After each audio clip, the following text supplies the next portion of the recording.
Chapter 3. A Disappointment. Mr. Attorney General had to inform the jury that the prisoner before them, though young in years, was old in the treasonable practices which claimed the forfeit of his life.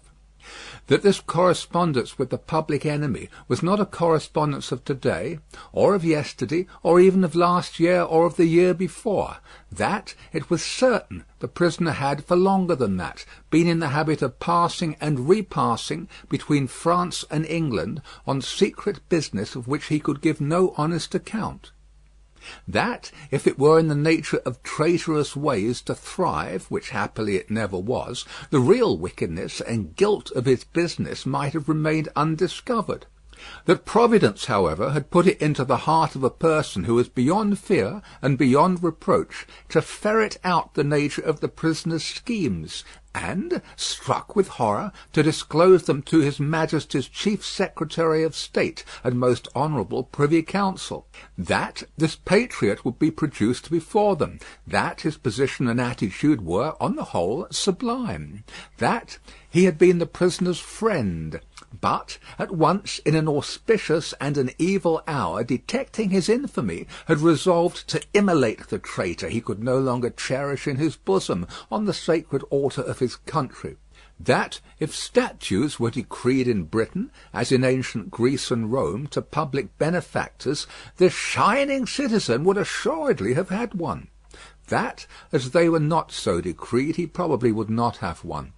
That virtue, as has been observed by the poets in many passages which he well knew the jury would have, word for word, at the tips of their tongues, whereat the jury's countenances displayed a guilty consciousness that they knew nothing about the passages, was in a manner contagious, more especially the bright virtue known as patriotism or love of country.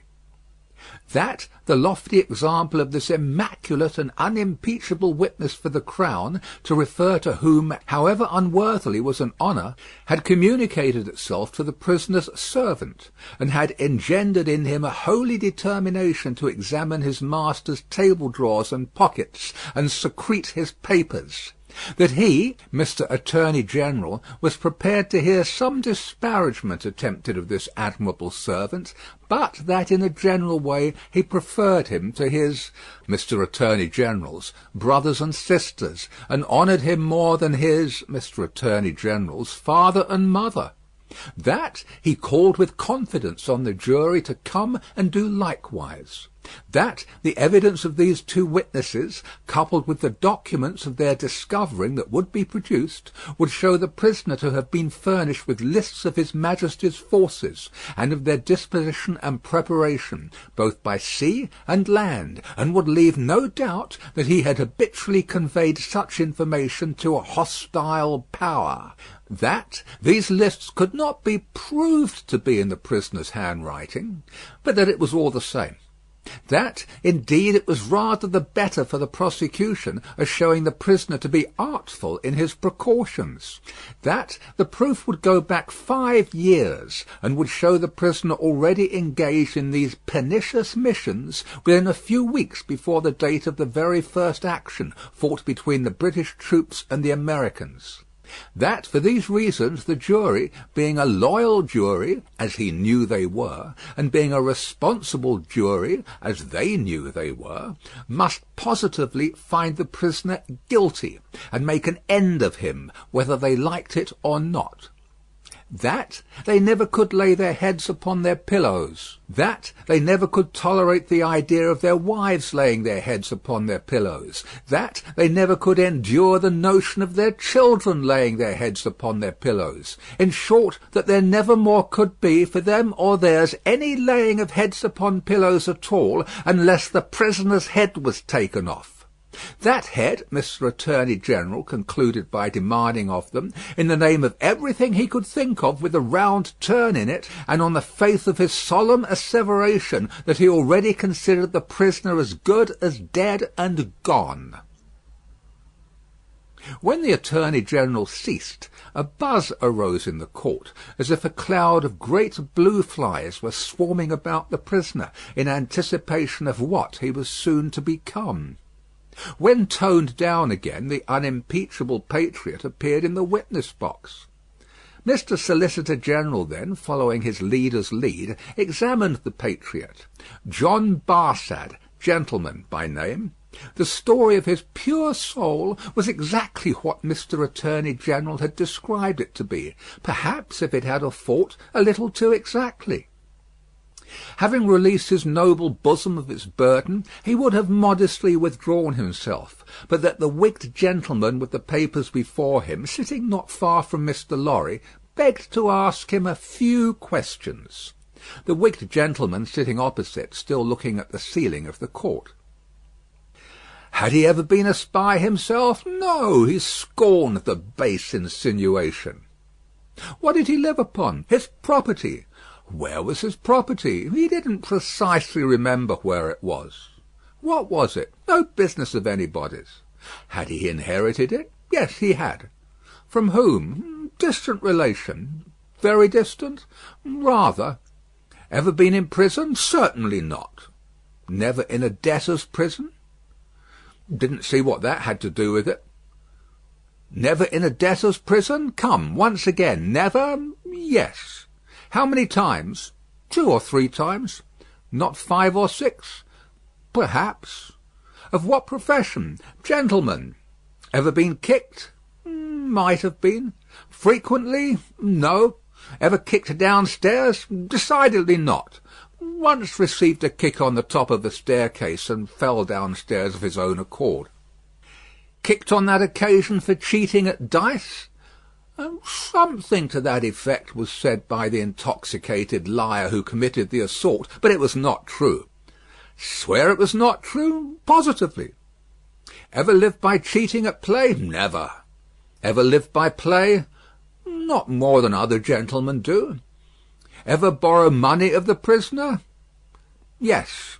Ever pay him? No. Was not this intimacy with the prisoner in reality a very slight one, forced upon the prisoner in coaches, inns, and packets? No. Sure he saw the prisoner with these lists? Certain. Knew no more about the lists? No.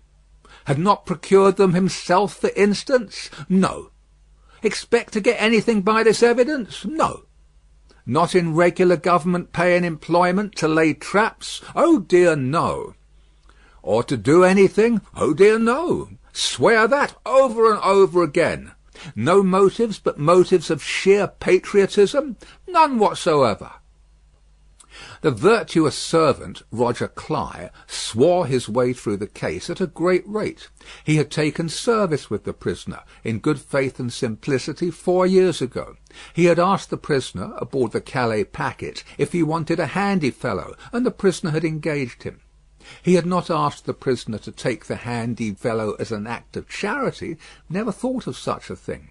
He began to have suspicions of the prisoner, and to keep an eye upon him soon afterwards in arranging his clothes. While travelling, he had seen similar lists to these in the prisoner's pockets over and over again. He had taken these lists from the drawer of the prisoner's desk. He had not put them there first. He had seen the prisoner show these identical lists to French gentlemen at Calais, and similar lists to French gentlemen both at Calais and Boulogne. He loved his country, and couldn't bear it, and had given information. He had never been suspected of stealing a silver teapot. He had been maligned respecting a mustard pot, but it turned out to be only a plated one.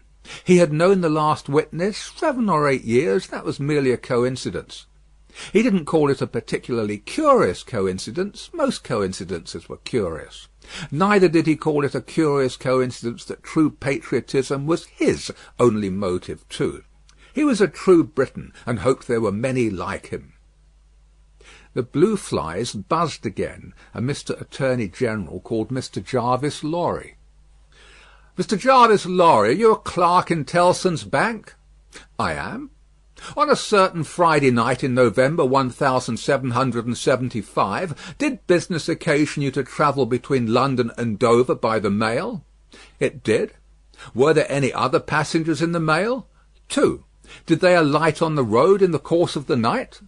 "They did." "Mr. Lorry, look upon the prisoner. Was he one of those 2 passengers?" I cannot undertake to say that he was. Does he resemble either of these two passengers? Both were so wrapped up, and the night was so dark, and we were all so reserved, that I cannot undertake to say even that. Mr. Lorry, look again upon the prisoner. Supposing him wrapped up as those two passengers were, is there anything in his bulk and stature to render it unlikely that he was one of them? No. You will not swear, Mr. Lorry, that he was not one of them? No. So at least you say he may have been one of them. Yes, except that I remember them both to have been, like myself, timorous of highwaymen, and the prisoner has not a timorous air. Did you ever see a counterfeit of timidity, Mr. Lorry? I certainly have seen that. Mr. Lorry, look once more upon the prisoner. Have you seen him to your certain knowledge before? I have. When? I was returning from France a few days afterwards, and at Calais the prisoner came on board the packet ship in which I returned, and made the voyage with me. At what hour did he come on board? At a little after midnight. In the dead of the night. Was he the only passenger who came on board at that untimely hour? He happened to be the only one. Never mind about happening, Mr. Lorry. He was the only passenger who came on board in the dead of the night? He was. Were you travelling alone, Mr. Lorry, or with any companion? With two companions, a gentleman and a lady. They are here. They are here. Have you had any conversation with the prisoner? Hardly any. The weather was stormy and the passage long and rough, and I lay on a sofa almost from shore to shore. Miss Manette. The young lady, to whom all eyes had been turned before, and were now turned again, stood up where she had sat. Her father rose with her, and kept her hand drawn through his arm. Miss Manette, look upon the prisoner. To be confronted with such pity and such earnest youth and beauty was far more trying to the accused than to be confronted with all the crowd, standing as it were apart with her on the edge of his grave. Not all the staring curiosity that looked on could for the moment nerve him to remain quite still. His hurried right hand parcelled out the herbs before him into imaginary beds of flowers in a garden, and his efforts to control and steady his breathing shook the lips from which the colour rushed to his heart. The buzz of the great flies was loud again. Miss Manette, have you seen the prisoner before? Yes, sir. Where? On board the packet ship just now referred to, sir, and on the same occasion. You are the young lady just now referred to? Oh, most unhappily I am. The plaintive tone of her compassion merged into the less musical voice of the judge, as he said something fiercely. Answer the questions put to you, and make no remark upon them. Miss Manette, had you any conversation with the prisoner on that passage across the channel? Yes, sir. Recall it.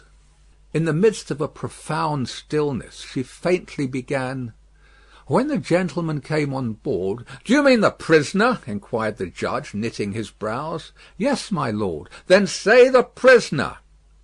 When the prisoner came on board, he noticed that my father, turning her eyes lovingly to him as he stood beside her, was much fatigued and in a very weak state of health. My father was so reduced that I was afraid to take him out of the air, and I had made a bed for him on the deck near the cabin steps, and I sat on the deck at his side to take care of him. There were no other passengers that night but we four. The prisoner was so good as to beg permission to advise me how I could shelter my father from the wind and weather better than I had done. I had not known how to do it well, not understanding how the wind would set when we were out of the harbour. He did it for me. He expressed great gentleness and kindness for my father's state, and I am sure he felt it. That was the manner of our beginning to speak together. Let me interrupt you for a moment. Had he come on board alone? No. How many were with him? 2 French gentlemen. Had they conferred together? They had conferred together until the last moment, when it was necessary for the French gentlemen to be landed in their boat. Had any papers been handed about among them, similar to these lists? Some papers had been handed about among them, but I don't know what papers. Like these in shape and size?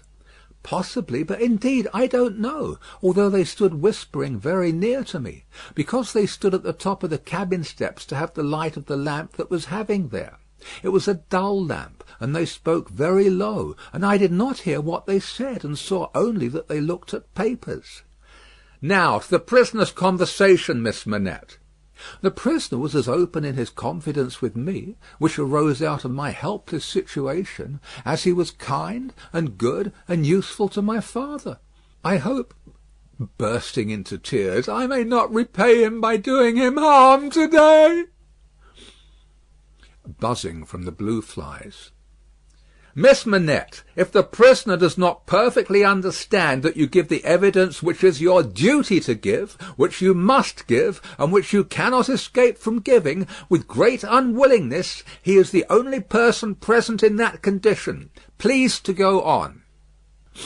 He told me that he was travelling on business of a delicate and difficult nature, which might get people into trouble, and that he was therefore travelling under an assumed name. He said that this business had, within a few days, taken him to France, and might, at intervals, take him backwards and forwards between France and England for a long time to come. Did he say anything about America, Miss Manette? Be particular. He tried to explain to me how that quarrel had arisen, and he said that, so far as he could judge, it was a wrong and foolish one on England's part. He added, in a jesting way, that perhaps George Washington might gain almost as great a name in history as George III. But there was no harm in his way of saying this. It was said laughingly and to beguile the time. Any strongly marked expression of face on the part of a chief actor in a scene of great interest, to whom many eyes are directed, will be unconsciously imitated by the spectators. Her forehead was painfully anxious and intent as she gave this evidence, and, in the pauses when she stopped for the judge to write it down, watched its effect upon the counsel for and against. Among the lookers-on there was the same expression in all quarters of the court, insomuch that a great majority of the foreheads there might have been mirrors reflecting the witness, when the judge looked up from his notes to glare at that tremendous heresy about George Washington. Mr. Attorney General now signalled to my lord that he deemed it necessary, as a matter of precaution and form, to call the young lady's father, Dr. Manette, who was called accordingly. Dr. Manette, look upon the prisoner. Have you ever seen him before? Once, when he called at my lodgings in London, some 3 years or 3 years and a half ago. Can you identify him as your fellow passenger on board the packet, or speak to his conversation with your daughter? Sir, I can do neither. Is there any particular and special reason for your being unable to do either? He answered in a low voice, There is. Has it been your misfortune to undergo a long imprisonment, without trial or even accusation, in your native country, Dr. Manette? He answered in a tone that went to every heart, A long imprisonment. Were you newly released on the occasion in question? They tell me so. Have you no remembrance of the occasion? None. My mind is a blank from some time, I cannot even say what time, when I employed myself in my captivity in making shoes, to the time when I found myself living in London with my dear daughter here. She had become familiar to me when a gracious God restored my faculties. But I am quite unable even to say how she has become familiar. I have no remembrance of the process. Mr. Attorney General sat down, and the father and daughter sat down together. A singular circumstance then arose in the case, the object in hand being to show that the prisoner went down with some fellow plotter untracked in the Dover mail on that Friday night in November 5 years ago, and got out of the mail in the night as a blind at a place where he did not remain, but from which he travelled back some dozen miles or more to a garrison and dockyard, and there collected information. A witness was called to identify him as having been at the precise time required in the coffee room of an hotel in that garrison and dockyard town, waiting for another person. The prisoner's counsel was cross-examining this witness with no result, except that he had never seen the prisoner on any other occasion. When the wigged gentleman, who had all this time been looking at the ceiling of the court, wrote a word or two on a little piece of paper, screwed it up, and tossed it to him. Opening this piece of paper in the next pause, the counsel looked with great attention and curiosity at the prisoner. "You say again you are quite sure that it was the prisoner?" The witness was quite sure. "Did you ever see anybody very like the prisoner?" "Not so like," the witness said, "as that he could be mistaken." "Look well upon that gentleman, my learned friend, there," pointing to him who had tossed the paper over, "and then look well upon the prisoner. How say you? Are they very like each other?" Allowing for my learned friend's appearance being careless and slovenly, if not debauched, they were sufficiently like each other to surprise not only the witness but everybody present, when they were thus brought into comparison. My lord being prayed to bid my learned friend lay aside his wig, and giving no very gracious consent, the likeness became much more remarkable. My lord inquired of Mr. Stryver, the prisoner's counsel, whether they were next to try Mr. Carton, name of my learned friend, for treason. But Mr. Stryver replied to my lord, no, but he would ask the witness to tell him whether what happened once might happen twice, whether he would have been so confident if he had seen this illustration of his rashness sooner, whether he would be so confident having seen it, and more. The upshot of which was to smash this witness like a crockery vessel, and shiver his part of the case to useless lumber. Mr. Cruncher had by this time taken quite a lunch of rust off his fingers in his following of the evidence. He had now to attend, while Mr. Stryver fitted the prisoner's case on the jury, like a compact suit of clothes, showing them how the patriot, Barsad, was a hired spy and traitor, an unblushing trafficker in blood, and one of the greatest scoundrels upon earth since accursed Judas, which he certainly did look rather like. How the virtuous servant Cly was his friend and partner, and was worthy to be. How the watchful eyes of those forgers and false swearers had rested on the prisoner as a victim, because some family affairs in France, he being of French extraction, did require his making those passages across the Channel. Though what those affairs were, a consideration for others who were near and dear to him, forbade him, even for his life, to disclose. How the evidence that had been warped and wrested from the young lady, whose anguish in giving it they had witnessed, came to nothing, involving the mere little innocent gallantries and politenesses likely to pass between any young gentleman and young lady so thrown together. With the exception of that reference to George Washington, which was altogether too extravagant and impossible to be regarded in any other light than as a monstrous joke. How it would be a weakness in the government to break down in this attempt to practise for popularity on the lowest national antipathies and fears, and therefore Mr. Attorney General had made the most of it. How, nevertheless, it rested upon nothing save that vile and infamous character of evidence too often disfiguring such cases, and of which the state trials of this country were full. But there my lord interposed, with as grave a face as if it had not been true, saying that he could not sit upon that bench and suffer those allusions. Mr. Stryver then called his few witnesses, and Mr. Cruncher had next to attend, while Mr. Attorney General turned the whole suit of clothes Mr. Stryver had fitted on the jury inside out, showing how Bastard and Cly were even 100 times better than he had thought them, and the prisoner 100 times worse. Lastly came my lord himself, turning the suit of clothes, now inside out, now outside in, but on the whole decidedly trimming and shaping them into grave clothes for the prisoner. And now the jury turned to consider, and the great flies swarmed again. Mr. Carton, who had so long sat looking at the ceiling of the court, changed neither his place nor his attitude, even in his excitement. While his teamed friend, Mr. Stryver, massing his papers before him, whispered with those who sat near, and from time to time glanced anxiously at the jury, while all the spectators moved more or less and grouped themselves anew, while even my lord himself rose from his seat and slowly paced up and down his platform, not unattended by a suspicion in the minds of the audience that his state was feverish, this one man sat leaning back, with his torn gown half off him, his untidy wig put on just as it had happened to fight on his head after its removal, his hands in his pockets, and his eyes on the ceiling as they had been all day.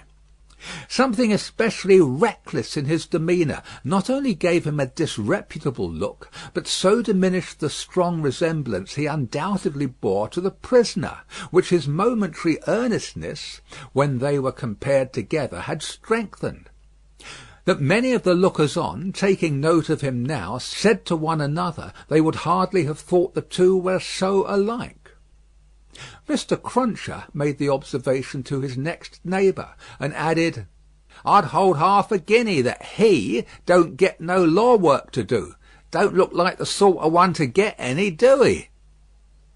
Yet this Mr. Carton took in more of the details of the scene than he appeared to take in, for now, when Miss Manette's head drooped upon her father's breast, he was the first to see it, and to say audibly, "Officer, look to that young lady. Help the gentleman to take her out. Don't you see she will fall?" There was much commiseration for her as she was removed, and much sympathy with her father. It had evidently been a great distress to him to have the days of his imprisonment recalled. He had shown strong internal agitation when he was questioned, and that pondering or brooding look which made him old had been upon him like a heavy cloud ever since. As he passed out, the jury, who had turned back and paused a moment, spoke through their foreman. They were not agreed, and wished to retire. My lord, perhaps with George Washington on his mind, showed some surprise that they were not agreed, but signified his pleasure that they should retire under watch and ward, and retired himself. The trial had lasted all day, and the lamps in the court were now being lighted.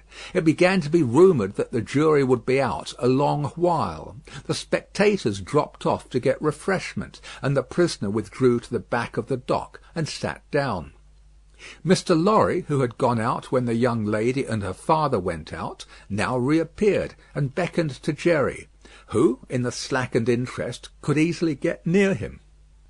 "Jerry, if you wish to take something to eat, you can, but keep in the way. You will be sure to hear when the jury come in. Don't be a moment behind them, for I want you to take the verdict back to the bank. You are the quickest messenger I know, and will get to Temple Bar long before I can." Jerry had just enough forehead to knuckle, and he knuckled it in acknowledgment of this communication and a shilling. Mr. Carton came up at the moment and touched Mr. Lorry on the arm. "How is the young lady?" "She is greatly distressed, but her father is comforting her, and she feels the better for being out of court. I'll tell the prisoner so. It won't do for a respectable bank gentleman like you to be seen speaking to him publicly, you know." Mr. Lorry reddened, as if he were conscious of having debated the point in his mind, and Mr. Carton made his way to the outside of the bar. The way out of court lay in that direction, and Jerry followed him, all eyes, ears, and spikes. "Mr. Darnay!" The prisoner came forth directly.